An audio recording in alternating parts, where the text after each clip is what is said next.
का, जड़ कर्म चेतन बंधकारु कर्म के अवसान का, कह कर स्वरूप यथार्थ जग का, जो किया उपकार है उसके लिए जिन वाणी माँ को वंदना शत बार है, वंदना शत बार है, वंदना शत बार है।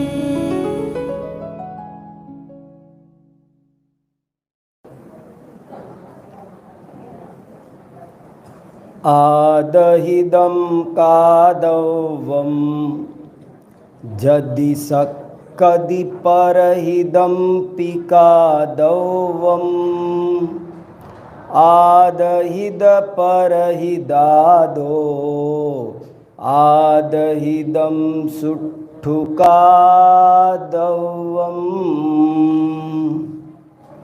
इसका हिंदी पद्यानुवाद। आत्मा का हित करो यदि शक्य हो परहित करो, किंतु दोनों में सदा ही आत्महित पर जोर दो। फिर से, आत्मा का हित करो यदि शक्य हो परहित करो, किंतु दोनों में सदा ही आत्महित पर जोर दो। जिनवाणी माता का, सभी तीर्थंकरों का, आचार्य भगवंतों का आप समझ लो, ये आपको दीपावली का गिफ्ट है। इतना सुंदर उपहार। हमारे यहाँ सब ग्रंथों के नाम गिफ्ट ही है। पाहुड, पाहुड माने क्या होता है? गिफ्ट। तो ये सब दीपावली का उपहार है। क्या कहते हैं, बड़ा ही वैज्ञानिक, व्यावहारिक, सरल, सुबोध, युक्ति संगत, कल्याणकारी सलाह है ये। ऐसी सलाह हर कोई नहीं दे सकता। ऐसी उत्तम सलाह जिनवाणी माता ही दे सकती है। और इसकी भी कहानी है, पर अभी रोक लेता हूँ।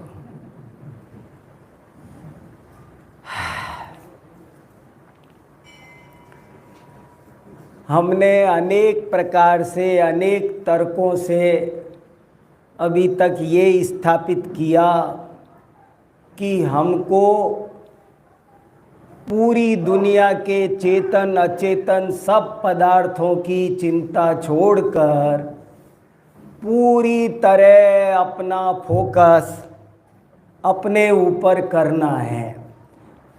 मुझे श्रीमद् रायचंद्र जी का भी एक वाक्य बहुत प्रिय है। उनका शरीर तो आप जानते ही हैं, ऊपर है। यहाँ भी है, हाँ यहाँ भी है। तो एक दफ़े किसी ने उनसे पूछा कि ये क्या दशा है, तो उन्होंने उत्तर दिया, मेरे पास 2 बगीचे हैं, मगर पानी इतना है कि एक ही को हरा भरा रखा जा सके, दोनों को रखना पॉसिबल नहीं है। अब मैंने पिछले अनेक जन्मों में वो सारा पानी शरीर रूपी बगीचे में दे देकर उसको खूब हरा भरा रखा। ऐसा मैंने कई जन्मों में किया। इसलिए मैंने निर्णय किया है, इस बार मैंने डिसाइड किया है कि अब इस बार सारा पानी आत्मा के बगीचे में दूंगा, वो दे रहा हूँ, सो ये शरीर रूपी बगीचा तुमको थोड़ा सुखाई देता है। नए साल का रिजोल्यूशन, कल से नए साल शुरू हो रहा है ना, तो नए साल का कोई तो संकल्प लो। है भाई साहब कह रहे थे आज मेरा भी जन्म हो गया, सेठ जी का जन्म हुआ ना। देखो भाई, जिनवाणी समझ में आने लगे, स्वाध्याय में मन लगे तो समझो जन्म हुआ, नहीं तो कितने जन्म हुए और गए, कितने दिन बीत गए, ऐसे ही बीते जाते हैं। जो उम्र यूं ही चली गई विषय कसायों में, वो क्या गिनना। जो उम्र धर्म ध्यान में लगी वही गिनने लायक है। कैसा चिंतन है, ऐसा हमारा चिंतन होना चाहिए। तो हम बात को आगे बढ़ाते हैं, लेकिन बात आगे बढ़ाना जरूरी है, समय कम है, इसलिए बात आगे बढ़ाते हैं। हमने ये निर्णय किया कि अब हमारे माथे कोई भार नहीं। जिनके माथे भार वो सोचो, हमारे माथे तो कोई भार नहीं। हमको तो ये जन्म, जैसे हमारे गुरुदेव श्री हमारे लिए आदर्श है ना, बहुत बड़े आदर्श है। इतना बड़ा आदर्श पाकर भी यदि हम कुछ नहीं सीख सके तो अब और किसकी इंतजार है भाई।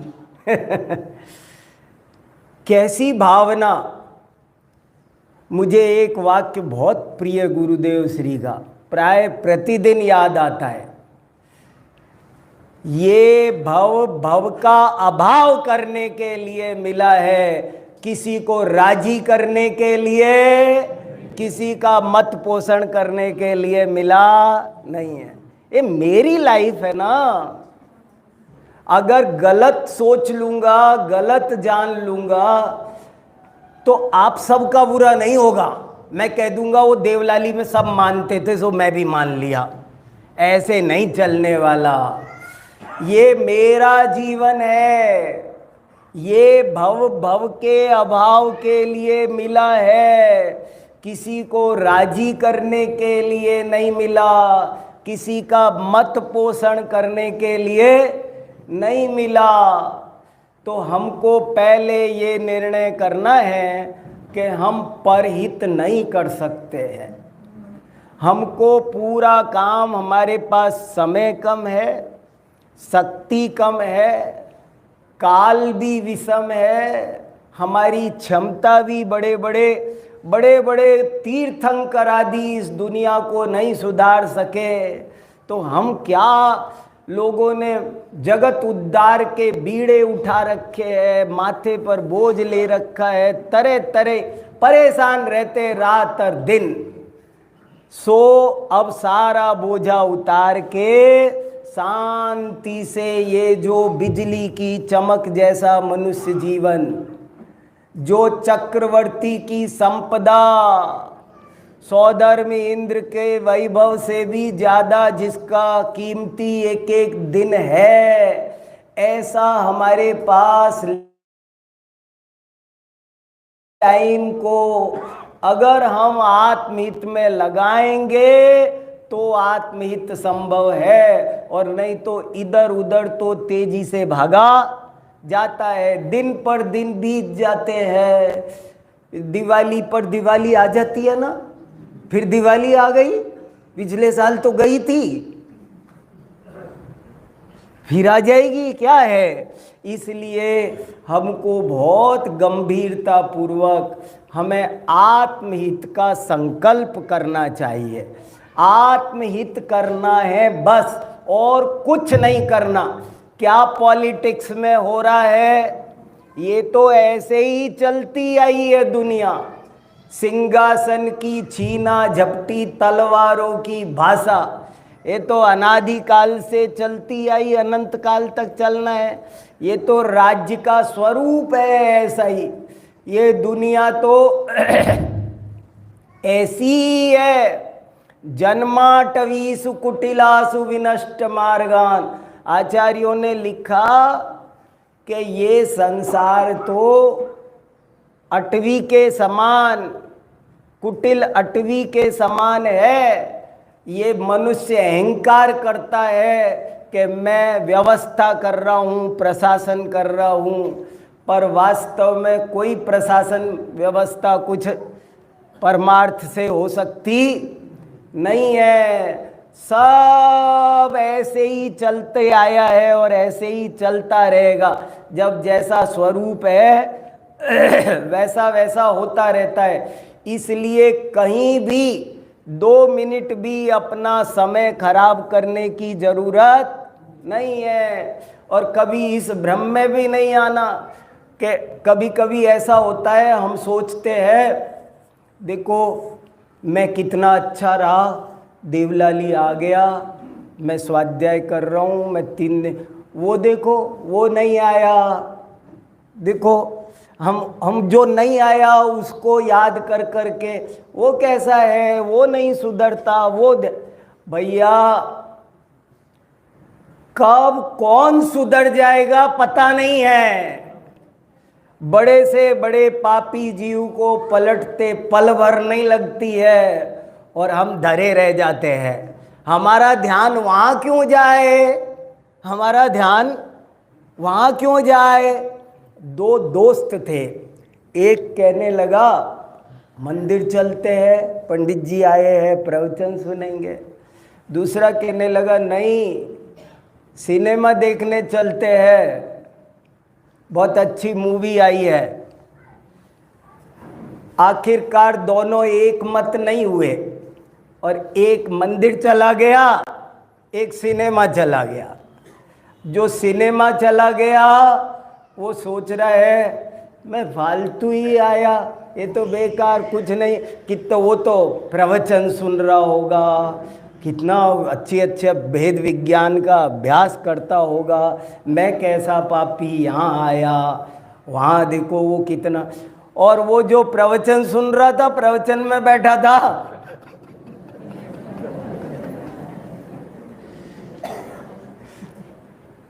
तो ऐसी भूल भी ना हो जाए। अब किसी को मत देखो, हम आगे वो पीछे, ऐसा कुछ नहीं है। इसमें कौन आगे हो जाएगा कब, बड़े बड़े पापी पल भर में आगे निकल जाते हैं और धरे रहने वाले रह जाते हैं। इसलिए हम सर्व विकल्पों को त्याग कर आत्महित की तरफ पूरा पूरा अपना ध्यान दें। और अगला स्टेप अब हम चढ़ रहे थे कि आत्महित कैसे करें। ये तो हमने पहले ये निर्णय करना जरूरी है कि परहित नहीं करना है, आत्महित करना है।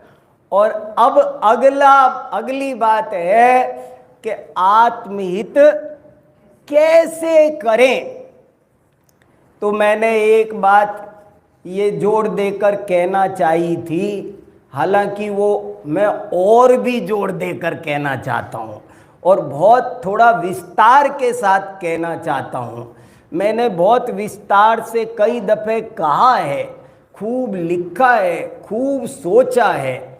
और वो पॉइंट ये है कि आत्मा को वैज्ञानिक तरीके से, तर्क से, युक्ति से, न्याय से, स्वाध्याय से, ईमानदारी से जानो। उसे जानना जरूरी है। आत्मा का स्वरूप क्या, इस बात पर ईमानदारी से रिसर्च करना जरूरी है, थोड़ी मेहनत करना जरूरी है। अब ये बात थोड़ी सी अपने कमर कसने जैसी जरूरी है। देखो खुद कमर कसनी पड़ेगी, ये समझ लो। अपना हाथ जगन्नाथ है, हम मेहनत करेंगे तब काम चलने वाला है। ढीले पोले रहने से काम चलने वाला नहीं है। आपको हम थोड़ी साइंटिस्ट है, हम थोड़ी इतने बुद्धिमान है। नहीं, ऐसा कुछ नहीं है। आपके पास में दुनिया में लगाने के लिए तो बहुत क्षयोपशम है। इधर रुचि नहीं है, इधर रुचि करो। हम जानते हो, आप जैन धर्म का एक नाम है श्रमण। जैन धर्म के अनेक नाम है, पता है आपको? जैन धर्म का एक नाम निर्ग्रंथ दर्शन भी है। पुराने देखो, वेद उपनिषद, पुराना साहित्य लिटरेचर उठा के देखो तो जैनों को क्या क्या, तो ये नाम तो बहुत सुनना चाहिए आपको। श्रमण दर्शन, श्रमण दर्शन माने जैन दर्शन। जैन दर्शन का प्राचीन नाम श्रमण दर्शन है। श्रमण दर्शन माने जो श्रम को महत्व देता है। दुनिया भगवान को, भाग्य को, वो जो करेगा उसके बिना पत्ता नहीं हिलता, उसके बिना ये नहीं हो। पर जैन दर्शन पुरुषार्थवादी दर्शन है। ये पुरुषार्थ को महत्व देता है। श्रमण संस्कृति के उपासक होकर यदि हम श्रम से जी चुराएंगे तो कैसे काम चलेगा? इसलिए खूब स्वाध्याय करना चाहिए। और इसमें भी देखो, गुरुदेव श्री कितने हमारे लिए आदर्श है।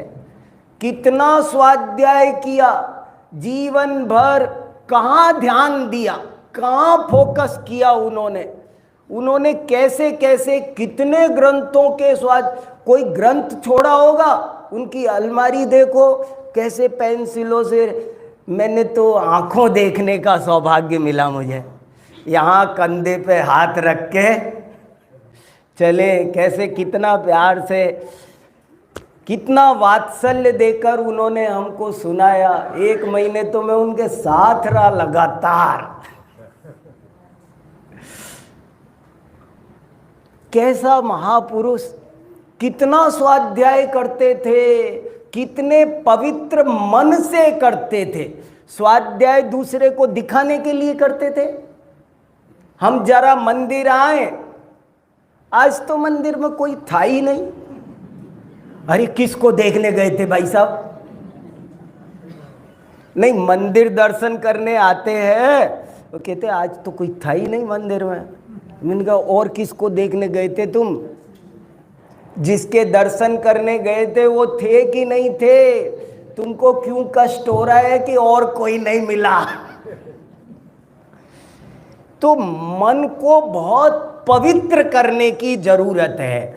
बहुत पवित्र मन से, ईमानदारी से, एक वैज्ञानिक की तरह, मैं जोर दे रहा हूं आपको, तर्क से, युक्ति से, जैन दर्शन में न्याय बहुत बड़ी चीज है।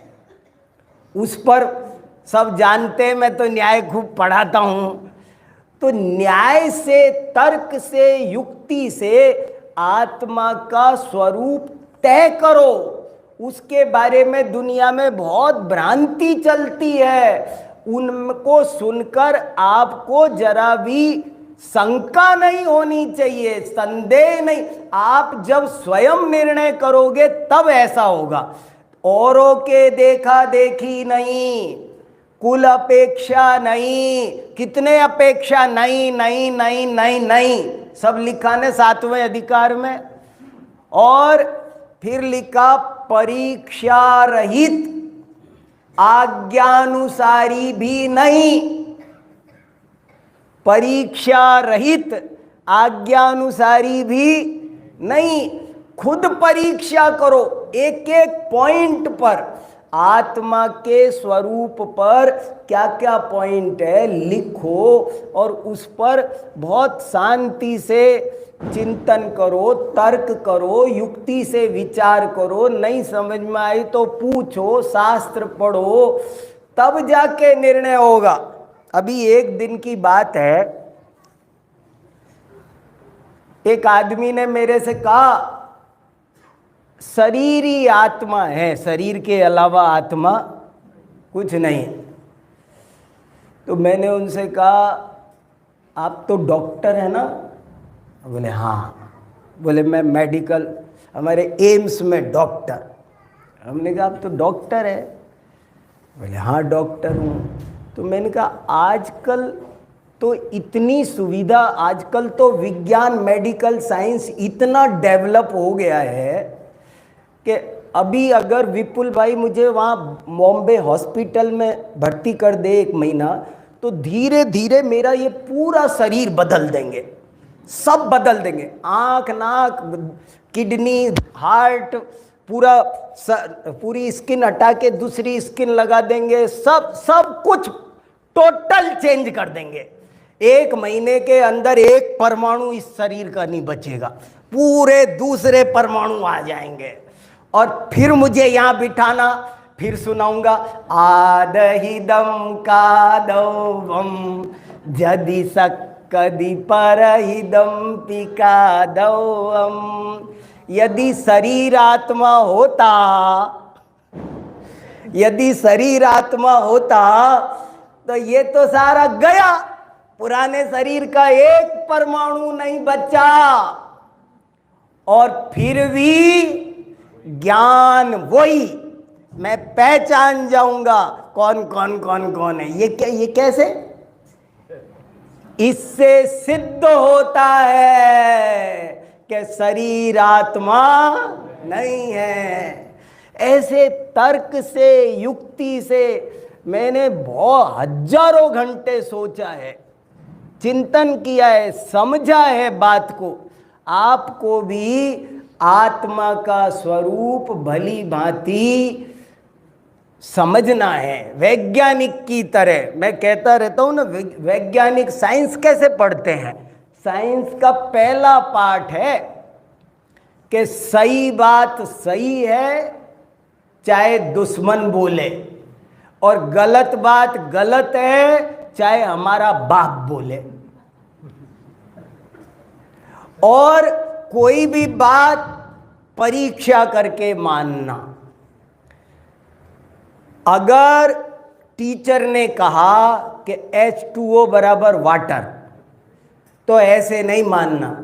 लेबोरेटरी में जाना, हाइड्रोजन और ऑक्सीजन दोनों को परख नली में डालना, मिलाना, फिर जब वो पानी बन जाए तब बोलना हाँ ओके।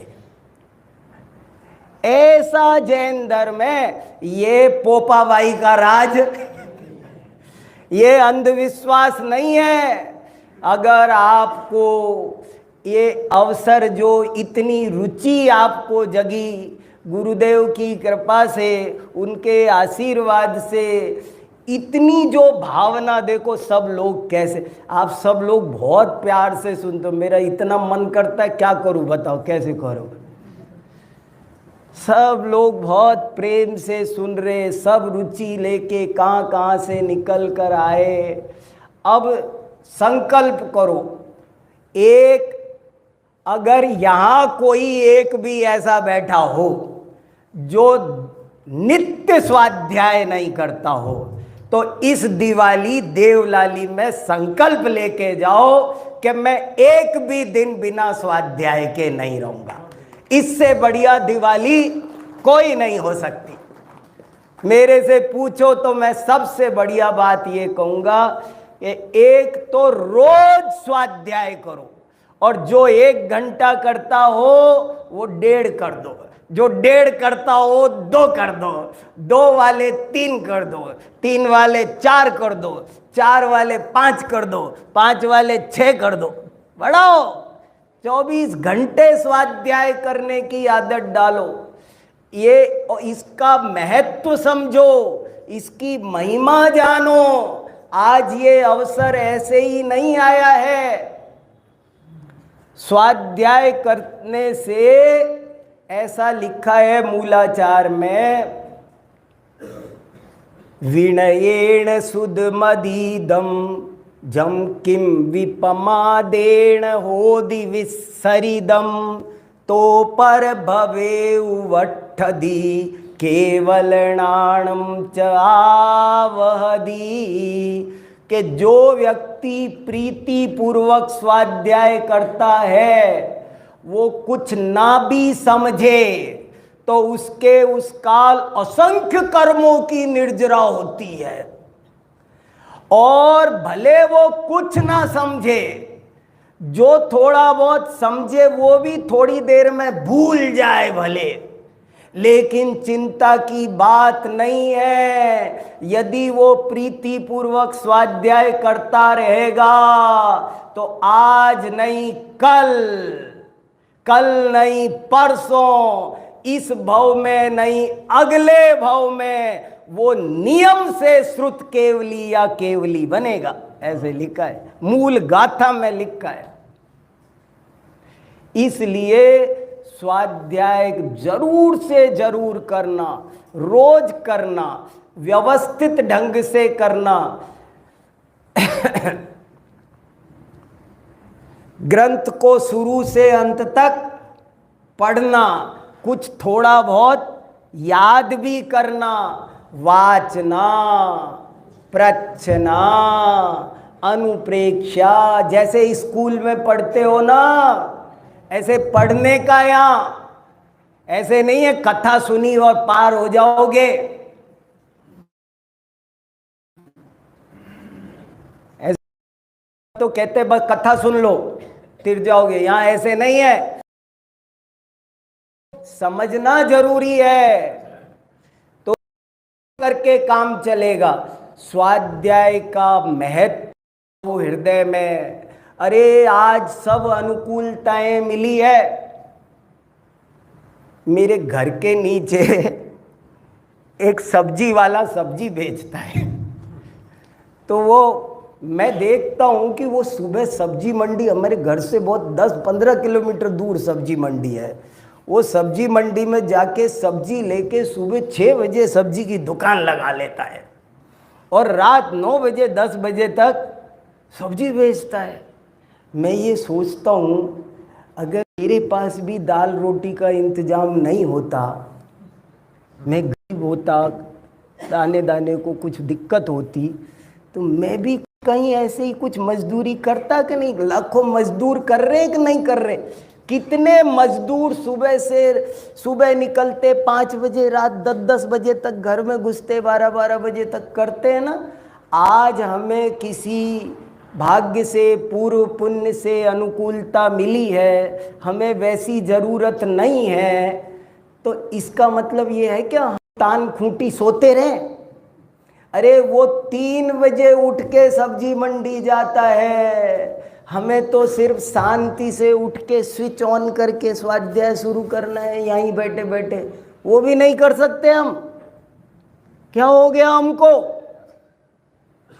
हमारे पास एक स्टडी रूम होना चाहिए, हमारे पास एक स्टडी टेबल होना चाहिए, उस पर 2 अच्छे पेन, कॉपी, डायरी होना चाहिए, उस पर नोट करो, बैठो, जम करके तैयारी करो, क्या पढ़ा, कंपैरेटिव स्टडी करो। तब ये बताओ, आप सबको भी, क्या मेरे को ही शास्त्रीय आचार्य करना जरूरी था? आपको करना जरूरी नहीं है? आपको छूट लेके आए हो वहां से, ऊपर से आपको भी करना था ना। तो नहीं किया तो कुछ तो करो। अरे हमने किया है तो हमें पता है कितना आनंद आता है, यहां से अमृत झड़ता रहता है दिन भर। वो पढ़ा है जब ना, पढ़ोगे जब पता चलेगा। जो स्वाध्याय नहीं करता उसके पास कितना भी कुछ हो, मैं उसे कंगाल मानता हूं, और जो स्वाध्याय करता है वो कितना भी गरीब हो, मैं उसे माला माल मानता हूं। बहुत स्वाध्याय की अपरंपार महिमा है। इसी से ज्ञान मिलता है। और आत्मा का हित कैसे करे? आत्मा का हित सम्यक दर्शन ज्ञान चारित्राणि मोक्ष मार्ग। आत्मा का हित करने के लिए सम्यक दर्शन करना है, सम्यक ज्ञान करना है, सम्यक चारित्र करना है। देखो एक इम्पोर्टेंट बात बता रहा हूँ, गाड़ी नए स्टेप पे जा रही है, अब और एक स्टेप ले रहा हूँ। आत्मा का हित करने के लिए क्या करना है? जिनवाणी क्या कह रही है कि हमको 3 काम करने हैं, सम्यक दर्शन, सम्यक ज्ञान, सम्यक चारित्र। ये 3 किए बिना आज तक किसी का आत्मा का हित हुआ नहीं, कभी होगा नहीं। हमें भी 3 काम करने हैं, तो ये 3 काम कैसे करें? बोले देखो, ये ऐसी पोजीशन है कि जैसे अनार होता है ना, तो उसमें कभी कभी एक आध दाना खराब हो जाता है। ऐसे ही आत्मा अनंत गुणों का भंडार है, सारे गुण ठीक है, 3 में डिफेक्ट आ गया। जैसे अनार का दाना पूरा ठीक है, अनार पूरा ठीक है, पर एक जगह 3 दाने खराब हो गए हैं। ऐसे ही आत्मा में अनंत गुण हैं, सब ठीक है, अस्तित्व, वस्तुत्व, प्रमेयत्व, इनमें कोई जरा सी भी कोई गड़बड़, इनमें कोई विकार नहीं हुआ। 3 में गड़बड़ हुई है, श्रद्धा, ज्ञान और चारित्र। 3 गुणों में विकार हुआ है। और अनार के तो 3 दाने खराब हो जाए तो आप निकाल के फेंक दो। अब यहां तो निकाल के फेंकने का वो सिस्टम यहां नहीं चलना है, यहां आपको ठीक करना है। तो कैसे ठीक करें? कि श्रद्धा विपरीत है उसे ठीक करो, ज्ञान विपरीत है उसे ठीक करो, चारित्र विपरीत है उसे ठीक करो। तो हमने पूछा आचार्य देव से कि महाराज श्रद्धा कैसे उल्टी है हमारी, तो हम कैसे सीधी करें? श्रद्धा कैसे सीधी करें? श्रद्धा सीधी करो, श्रद्धा सीधी करो, श्रद्धा सीधी करो, उल्टी मान्यता का नाम मिथ्या, तो उल्टी मान, तो सीधी कैसे करें? श्रद्धा कोई कटोरी है ऐसे पलट दे, श्रद्धा सीधी करो। कैसे सीधी करे? श्रद्धा को सीधा करने का तरीका बताओ। तब उन्होंने क्या बताया वो सुनो। उन्होंने कहा कि यद्यपि तुमको ये 3 ठीक करने हैं, श्रद्धा भी, ज्ञान भी और चारित्र भी, लेकिन सुनो, हमने 3 में ज्ञान को बीचों बीच रखा है। वो बात बहुत महत्वपूर्ण है। चर्चा आई तत्वार्थ सूत्र की टीकाओं में कि सम्यक दर्शन ज्ञान चारित्राणि मोक्ष मार्ग, यहां पर ज्ञान को बीच में क्यों रखा? तो एक बहुत बढ़िया उत्तर दिया आचार्यों ने, सुनो ध्यान से। कहा मध्यमणि न्याय से ज्ञान को बीच में क्यों रखा? अब इस पे ध्यान देना आप सब जरा। ज्ञान, क्योंकि ज्यादा डिटेल करने का समय मुझे नहीं है, आप ध्यान देना। ज्ञान को बीच में क्यों रखा? मध्यमणि न्याय से। मध्यमणि न्याय क्या होता है कि जैसे समझ लो मैंने कोई हार पहना, तो जो सबसे बड़ा मोती होगा, सबसे कीमती होगा, ज्यादा सुंदर चमकदार लॉकेट होगा, वो कहां लगाऊंगा? वो बीच में, वो बीचों बीच। ऐसे ही बोले ज्ञान है वो सबसे ज्यादा महत्वपूर्ण है, ये बताने के लिए ज्ञान को बीच में रखा। ज्ञान कंट्रोलर है, श्रद्धा का भी और चारित्र का भी। तुम तो ज्ञान ठीक करो, श्रद्धा भी ठीक हो जाएगी और चारित्र भी ठीक हो जाएगा। ये तरीका तो समझो। ज्ञान ठीक करना, श्रद्धा ठीक करनी है। कैसे ठीक करनी है? अरे जब तक तुम सही जानोगे नहीं तो जबरदस्ती ठीक होगी। मैं गलत जानता रहूं, नहीं नहीं जानना है तुझे, शरीर मेरा नहीं है, मान मान, मानता नहीं है, मान। ऐसे कैसे माने? ऐसे नहीं मानेगा। तुम सही जानो, सही जानेगा तो गारंटी से सही मानेगा। मिथ्या दर्शन का देखो, हमें श्रद्धा पलटनी है और वो महत्वपूर्ण है। वो मोक्ष महल की पहली सीढ़ी है, सब कुछ है, मगर उस श्रद्धा को बदलने का पुरुषार्थ श्रद्धा में नहीं होता, ज्ञान में होता है। चारित्र को बदलने का पुरुषार्थ चारित्र में नहीं होता, ज्ञान में होता है। पुरुषार्थ का अगर देखो, इस किताब पे छाया आ रही है, ये मेरे हाथ, अब इस छाया को हटाना हो तो क्या करना? ये छाया के डंडा मारे, ब्लेड से घिसे, क्या करे? छाया हटानी है, मगर छाया हटाने का पुरुषार्थ छाया में नहीं होगा, हाथ में होगा। हाथ हटेगा तो छाया ऑटोमेटिकली हटेगी। ज्ञान ठीक होगा तो श्रद्धा ऑटोमेटिकली ठीक होगी। समझो तो सही, ज्ञान को बीच में क्यों रखा? यदि बिना ज्ञान की श्रद्धा हुई तो अंधश्रद्धा कहलाएगी, और यदि बिना ज्ञान का चारित्र हुआ तो पाखंड कहलाएगा, बाल तप कहलाएगा। ज्ञान ही वो तत्व है जो श्रद्धा को भी संभालता है, चारित्र को भी संभालता है। दोनों को सम्यक करने वाली चीज ज्ञान है। बीच में रखा, बीच में क्यों रखा? एक उदाहरण दूं आपको। जैसे समझ लो, मुझे अपने 2 छोटे बच्चों को रोड पार कराना है। 2 छोटे बच्चे हैं, उनको रोड पार कराना है। कैसे कराएंगे? एक को इस हाथ से पकड़ेंगे, एक को इस हाथ से पकड़ेंगे और तब पार करेंगे। ऐसे नहीं, एक तरफ दोनों नहीं छोड़ देंगे, तू पकड़ ले उसको, वो मूर्ख कहलाएगा, एक्सीडेंट कराएगा।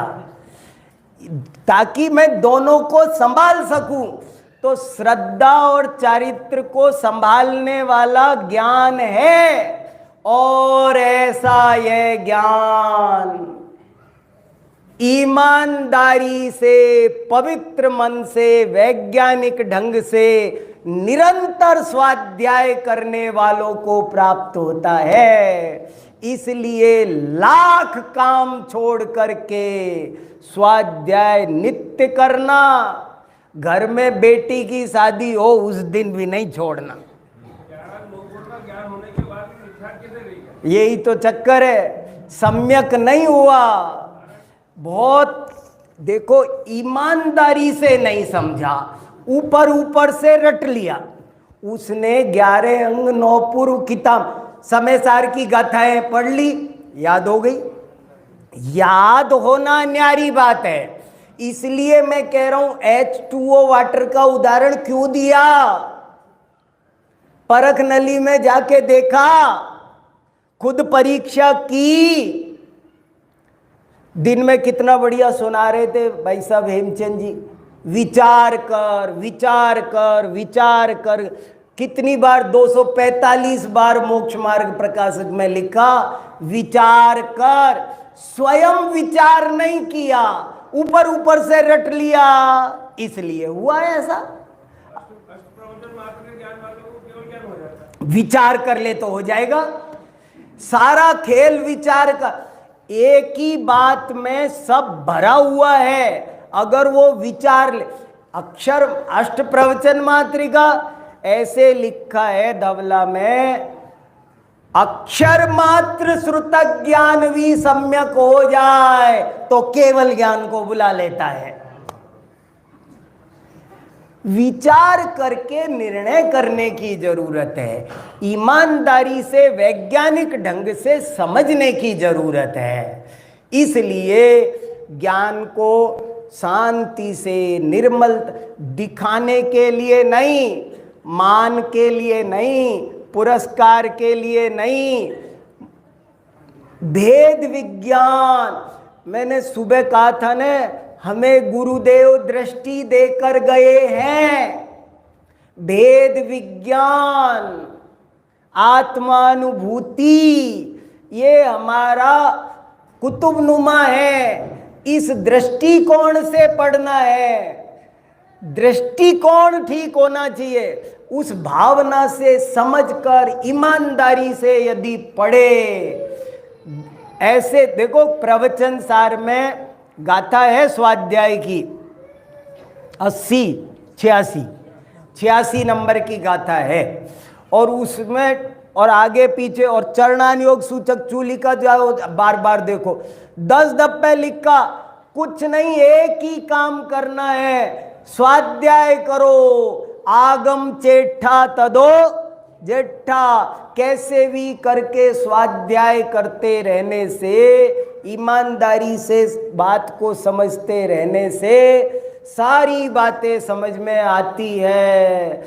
इसलिए स्वाध्याय किया जाए, स्वपर के स्वरूप को समझा जाए, ईमानदारी से समझा जाए तो आत्महित किया जा सकता है। समय बहुत कम है, दुर्लभ है, कीमती है। भव में सब काम किए हैं और अब मेरा उनमें कोई इंटरेस्ट नहीं है, ऐसा सब अंदर से जमाओ। यहाँ से आज प्रतिज्ञा करके जाना है सबको खूब। दिवाली तो ज्ञान का पर्व है। मैंने एक छोटा सा लेख लिखा है दीपावली पर, 1 पेज का है, भेज दूंगा उर्विस को, जो आपको ग्रुप में दे देगा। दीपावली तो ज्ञान का प्रतीक है। वो तो, और ये दीपक कुछ नहीं है, पुराने जमाने में प्रतीक हुआ करते थे, प्रतीकों की भाषा। ये प्रकाश है, ये ज्ञान का पर्व है। इसलिए ज्ञान को महत्व देना हमको आना चाहिए। अगर हम ज्ञान को महत्व देना सीख गए और स्वाध्याय का महत्व हमको समझ में आ गया तो हमारा आत्महित संभव है, वरना ये जीवन चला जाता है तेजी से। इसलिए हम सब स्वाध्याय की भावना बढ़ाएं, अपने ज्ञान को निर्मल करें। मैं इसी पवित्र भावना के साथ अभी की अपनी बात पूरी करता हूँ।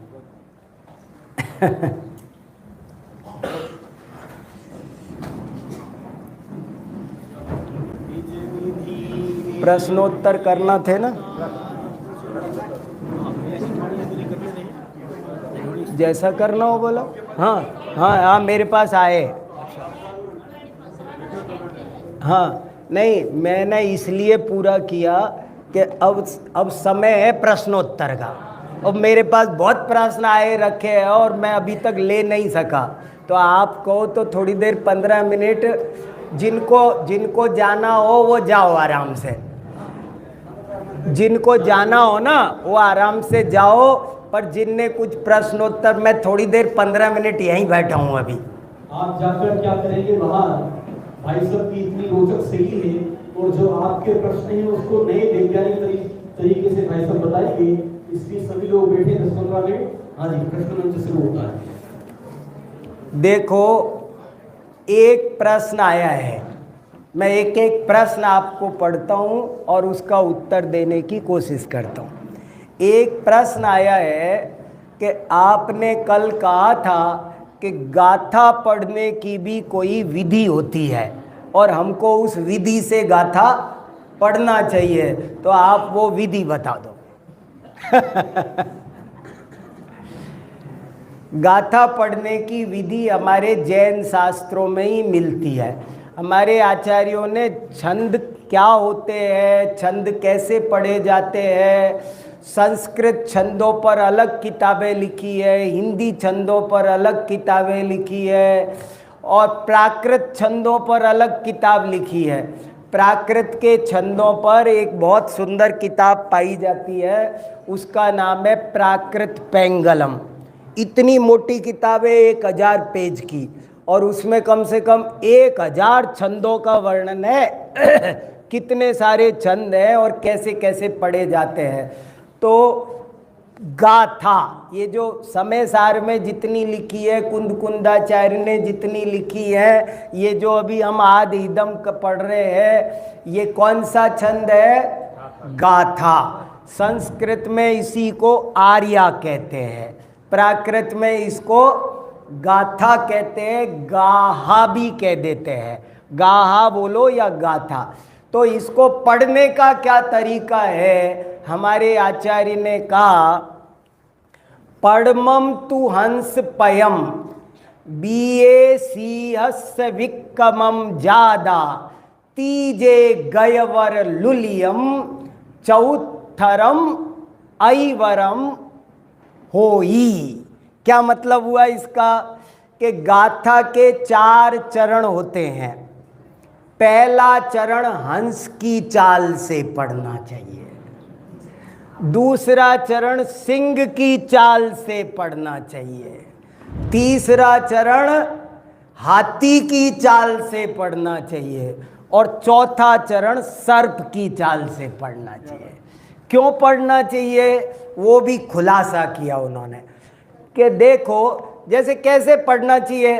पहला चरण हंस की, वंदितु सौव सिद्धे, क्या हो रहा है? ये हंस की चाल है। ये वंदितु सौव सिद्धे ध्रुव मचल मनोबमम गदिम पत्ते, ये क्या है? ये सिंह की चाल है। वंदितु सौव सिद्धे ध्रुव मचल मनोबमम गदिम पत्ते वो चामी समय पाहुड़, ये हाथी की चाल आ गई। मिणमो सुद केवली भणिदम, ये सांप की चाल आ गई। सर्प की चाल क्यों कहा इसको? वहाँ लिखा है कि सर्प बाहर कितना भी टेढ़ा मेढ़ा चले, लेकिन जब बिल में आएगा तो सीधा घुस जाएगा। ऐसे ही आप जब चौथा चरण पढ़ो तो आपका उपयोग सीधा आत्मा में जाना चाहिए, आत्मानुभूति होनी चाहिए। हर गाथा के बाद आत्मानुभूति होनी चाहिए। है तो पहला चरण हंस की चाल, दूसरा चरण सिंह की चाल, तीसरा, मैं अपनी तरफ से कुछ नहीं बता रहा, सब शास्त्र में लिखा। पहला चरण हंस की चाल से पढ़ो, दूसरा चरण सिंह की चाल में पढ़ो, तीसरा चरण हाथी की चाल से पढ़ो और चौथा चरण सर्प की चाल से पढ़ो। और सर्प की चाल से इसलिए कि ये जो बाहर रहते हो ना तुम, सो कभी बम्बई भाग रहे हो, कभी अहमदाबाद, कभी भोजनालय में, कभी कहाँ, तो बोले ये सब एड़ा टेढ़ा है। लेकिन जब गाथा पूरी हुई तो हमारा उपयोग कहाँ जाना चाहिए? वंदितु सौव सिद्धे ध्रुवमचल मनोबमम गदिम पत्ते वो छामि समय पाहुड मिणमो सुद केवली भणिदम। गया बिल में। हो गया। तो एक प्रश्न। दूसरा प्रश्न है कि आपने एक वाग दीक्षा शब्द बोला कल कि हर साधु को भी उपदेश देने का अधिकार नहीं है, तो वो क्या बोला था? कुछ स्पष्टीकरण करने को बोल रहे हैं।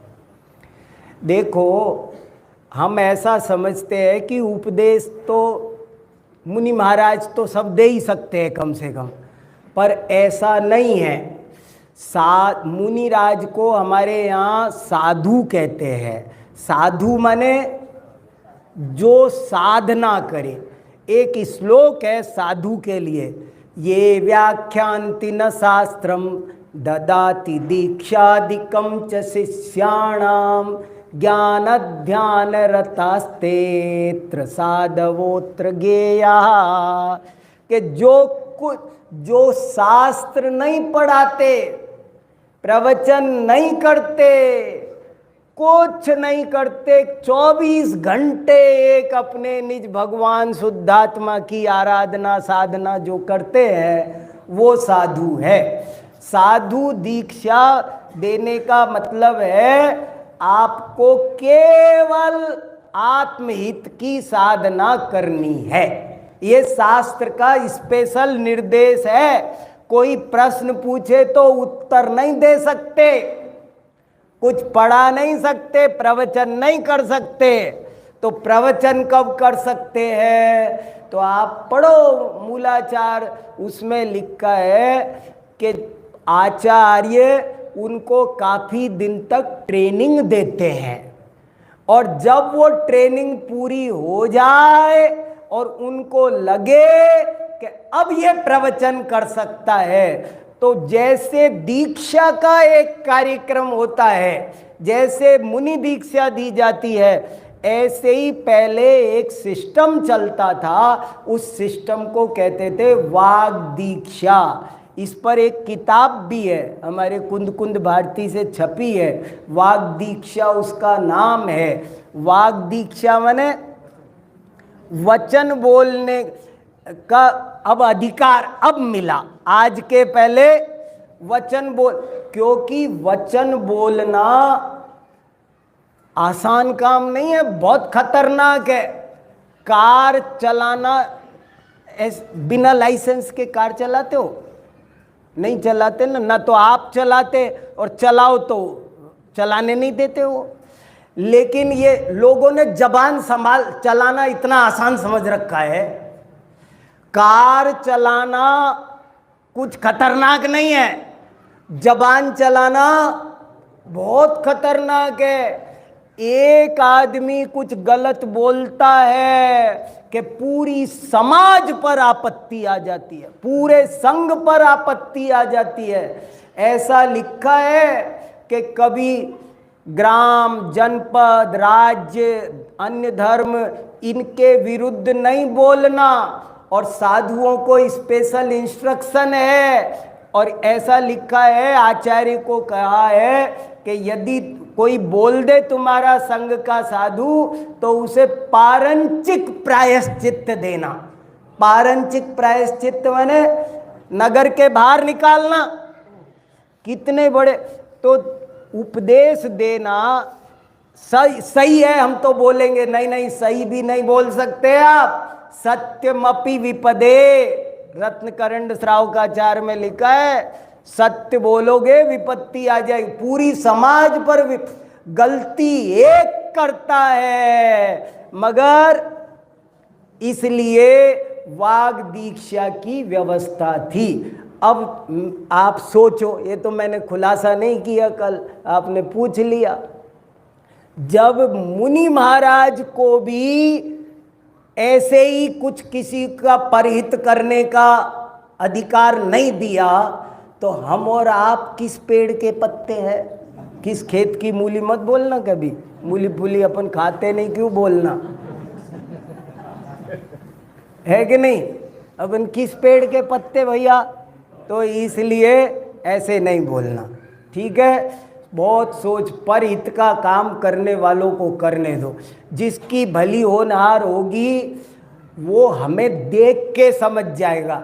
अब मैं देवलाली आया हूँ, मेरे बच्चे समझ सकते हैं ना दिवाली कैसे मनाई जाती है। वो मुझे देख के भी तो समझ सकते हैं कि मुझे लड़ना जरूरी है। नहीं, एक बात, अरे मैं रात में भोजन नहीं करता, क्या इससे समझ में नहीं आ रहा कि रात में भोजन नहीं करना चाहिए? बोलना जरूरी है। बिना बोले जो उपदेश दिया जाए, सर्वोत्कृष्ट उपदेश तो वो होता है। और ले ले बिना बोले, वही पात्र है, सुपात्र है, आसन्न भव्य तो वो है जिसे एक बार के बाद दोबारा बोलना पड़े। ऐसे तो होना ही नहीं चाहिए कभी भी। तो इसलिए ये बात हो गई। एक प्रश्न ये आया है कि वो अमिताभ बच्चन वाली क्या बात है।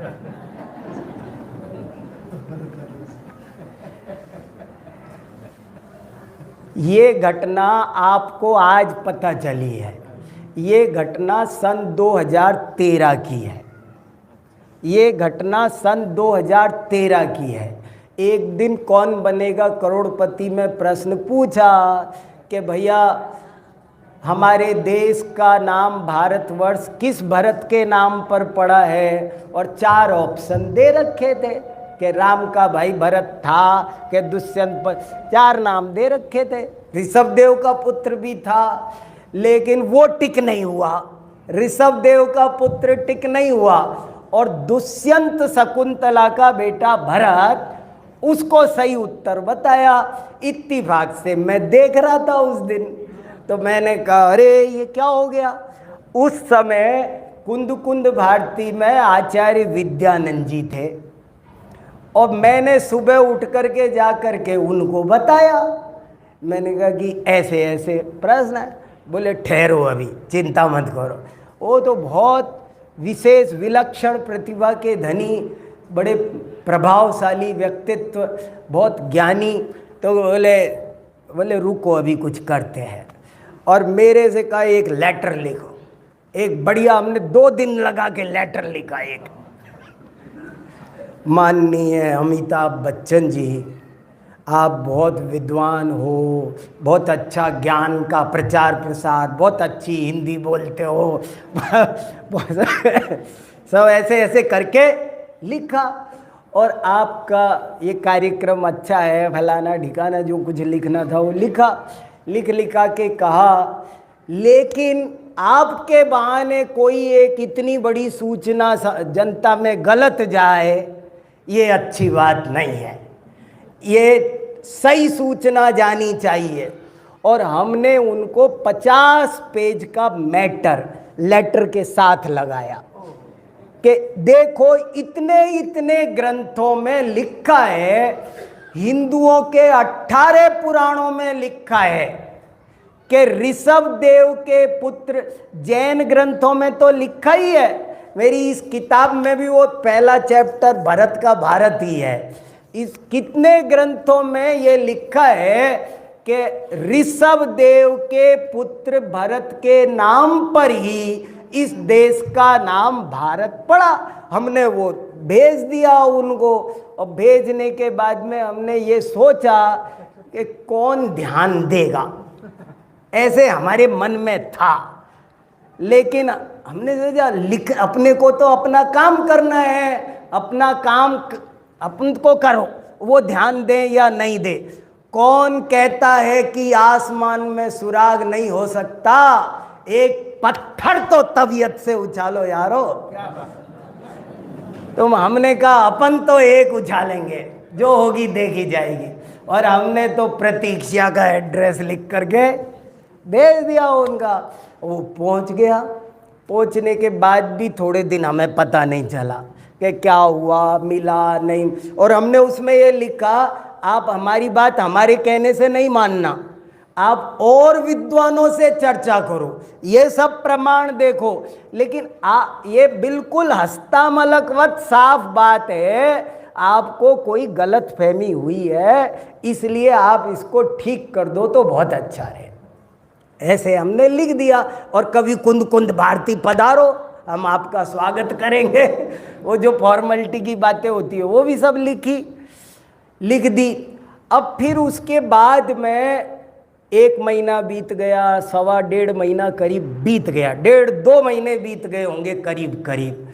और 2 महीने बाद वो सेट पर ही ये बात बोलते हैं कि थोड़े दिन पहले एक प्रश्न आया था और मैंने उसका ये उत्तर सही किया था लेकिन हमारा लोगों ने ध्यान आकर्षित किया है, हमने और विद्वानों से भी चर्चा की है और हमने ये समझा है कि सही उत्तर इसका ये है कि हमारे देश का नाम भारत ऋषभ देव के पुत्र भरत के नाम पर ही पड़ा है। वही सबसे प्राचीन भरत हुए हैं और तो बाद में हुए हैं। ऐसे उन्होंने सेट पर ही ये बात बोली। हालांकि फिर बोला कि देखो वो जो आंसर दे दिया अब उस हम रिजल्ट को छेड़छाड़ नहीं करते।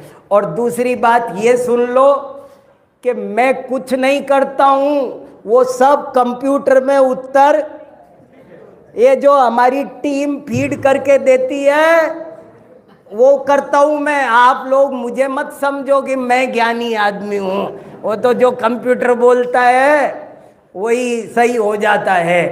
पर ये बात हमको अच्छी लगी तो हमने सोचा आपको बता दी जाए और ऐसे उन्होंने बताई। ऐसे ऐसे ये सब घटना तब की है तो वो सब ठीक हुई। ठीक है, और कोई सामान्य बातें हैं बहुत सारी, लेकिन समय हो गया।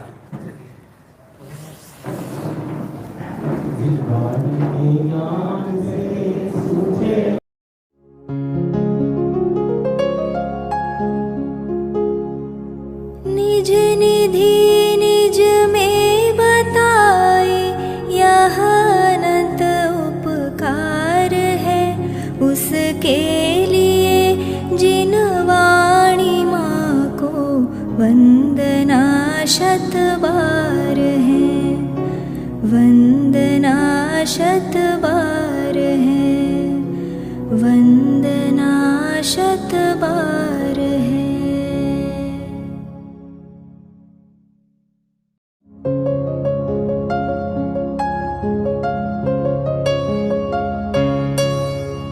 हे जिन वाणी भारती तो ही जपो दिन रैन, जो तेरी शरणा गहे सो पावे सुख चैन। जा वाणी के ज्ञान ते सूझे लोकालोक, सो वाणी मस्तक नवो सदा देत हो ढोक, सदा